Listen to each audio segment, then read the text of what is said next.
Hi everyone, it is Achia here from Booking It with Achia, and welcome back. This is the final day of Kwanzaa, day 7, final in my Kwanzaa series, if you will, for 2025. And if you've been watching every day, thank you so much for your support. Thank you so much for the comments.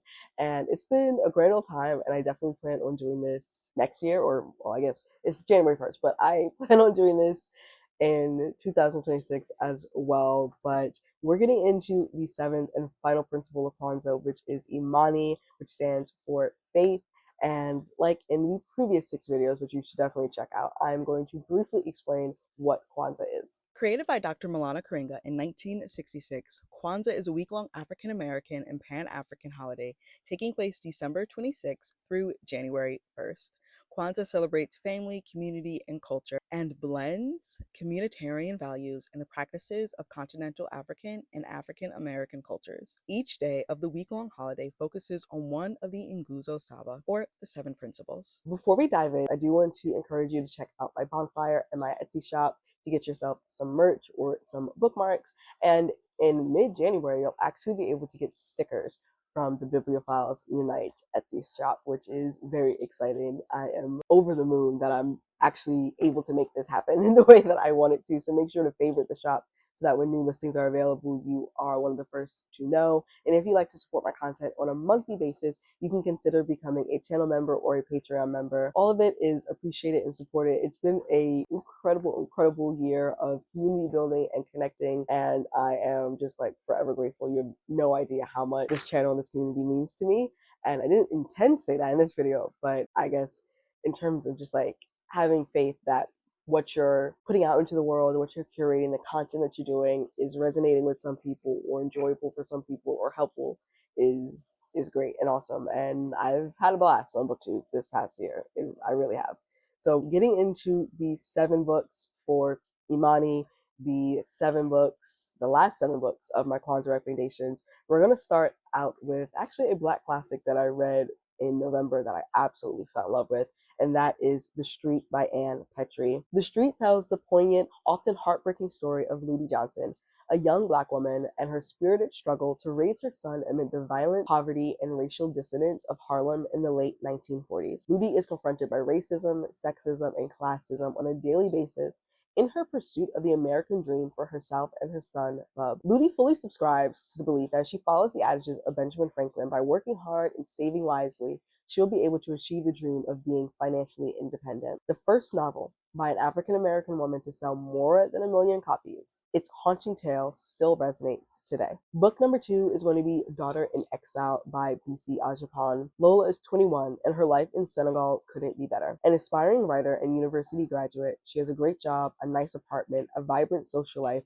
and a future filled with possibility. But fate disrupts her world when she falls for Armand, an American Marine stationed at the U.S. Embassy. Her mother, a high court judge in Ghana, disapproves of her choice, but nothing will stop Lola from boarding a plane for Armand and America. That fateful flight is only the beginning of her extraordinary journey. She has traded her carefree existence in Senegal for the perilous position of an undocumented immigrant in 1990s America. Lola encounters adversity that would crush a less determined woman. Her fate hangs on whether or not she'll grow in courage to forge a different life from one she'd imagined, whether she'll succeed in putting herself and family together again. Daughter in Exile is a hope-filled story about mother love, resilience, and unyielding strength. Book number 3 is The Edge of Water by Olufunke Grace Bankole. In Ibadan, Nigeria, a mother receives a divination that foretells danger for her daughter in America. In spite of this warning, she allows her to forge her own path, and Amina arrives in New Orleans filled with hope. But just as Amina begins to find her way, a hurricane threatens to destroy the city, upending everything she dreamed of and the lives of all she holds dear. Years later, her daughter is left with questions about the mother she barely knew and the family she has yet to discover in Nigeria. Exploring the love of a determined mother and dreaming daughter who do not say enough to each other until it's too late. The detangling of Yoruba Christianity, traditional religion, and folklore, and the tellings of 3 generations of daring women through times of longing, promise, and romance, as well as heartbreak. Olufenke Grace Bancole's The Edge of Water is a luminous debut novel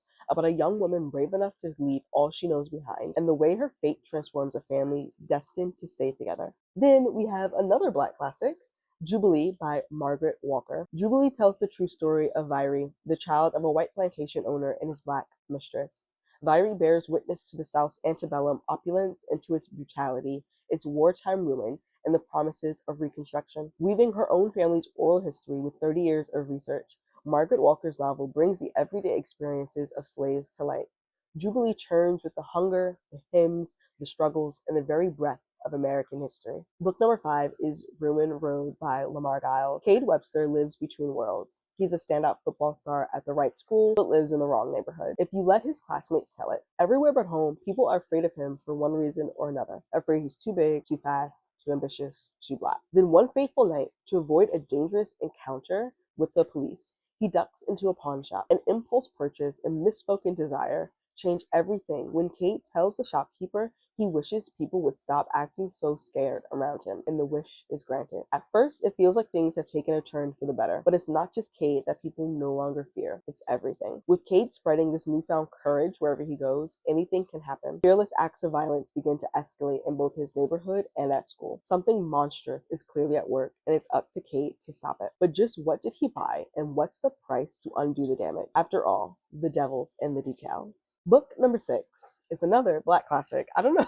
when I put this together, I did not purposely mean to put half of it as Black classics, but I guess that just makes sense with the principle being Imani faith. And so we have The Color Purple by Alice Walker. A powerful cultural touchstone of modern American literature, The Color Purple depicts the lives of African American women in early 20th century rural Georgia. Separated as girls, sisters Celie and Nettie sustain their loyalty to and hope in each other across time, distance, and silence. Through a series of letters spanning 20 years, first from Celie to God, then the sisters to each other despite the unknown, the novel draws readers into its rich and memorable portrayals of Celie, Nettie, Shug Avery, and Sophia, and their experience. The Color Purple broke the silence around domestic and sexual abuse, narrating the lives of women through their pain and struggle, companionship and growth, resilience and bravery. Deeply compassionate and beautifully imagined, Alice Walker's epic carries readers on a spirit-affirming journey towards redemption and love. And then the final book in this recommendation list and in the Kwanzaa recommendation is The Reformatory by Tananarive Due, a gripping, page-turning novel set in Jim Crow, Florida, that follows Robert Stevens Jr. as he's sent to a segregated reform school that is a chamber of terrors when he sees the horrors of racism and injustice for the living and the dead. Gracetown, Florida, June 1950. 12-year-old Robbie Stevens Jr. is sentenced to 6 months at the Gracetown School for Boys, a reformatory, for kicking the son of the largest landowner in town in defense of his older sister, Gloria. So begins Robbie's journey further into the terrors of the Jim Crow South and the very real horror of the school they call the reformatory. Robert has a talent for seeing ghosts, or hates. But what was once a comfort to him after the loss of his mother has become a window to the truth of what happens at the reformatory. Boys forced to work to remediate their so-called crimes have gone missing, but the hates Robbie sees hint at worse things. Through his friends Redbone and Blue, Robbie is learning not just the rules, but how to survive. Meanwhile, Gloria is rallying every family member and connection in Florida to find a way to get Robbie out before it's too late. The Reformatory is a haunting work of historical fiction, written as only American Book Award-winning author Tananarive Due could, by piecing together the life of the relative her family never spoke of, and bringing his tragedy and those of so many others at the infamous Dozier School for Boys to the light in this riveting novel. And that is it. Those are the 7 books I recommend that have the theme of Imani, faith, as the last principle of my Kwanzaa recommendations list. Thank you so much for watching, and if you've been watching all of them this past week, thank you so much, just like from the bottom of my heart.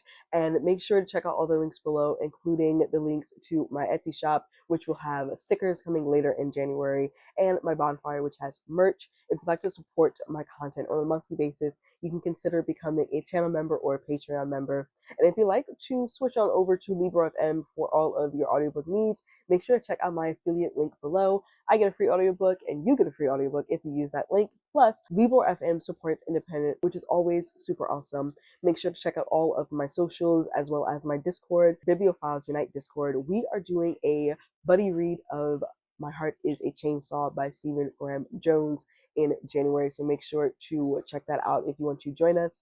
And I will see you in another video. Bye. Weakness showing.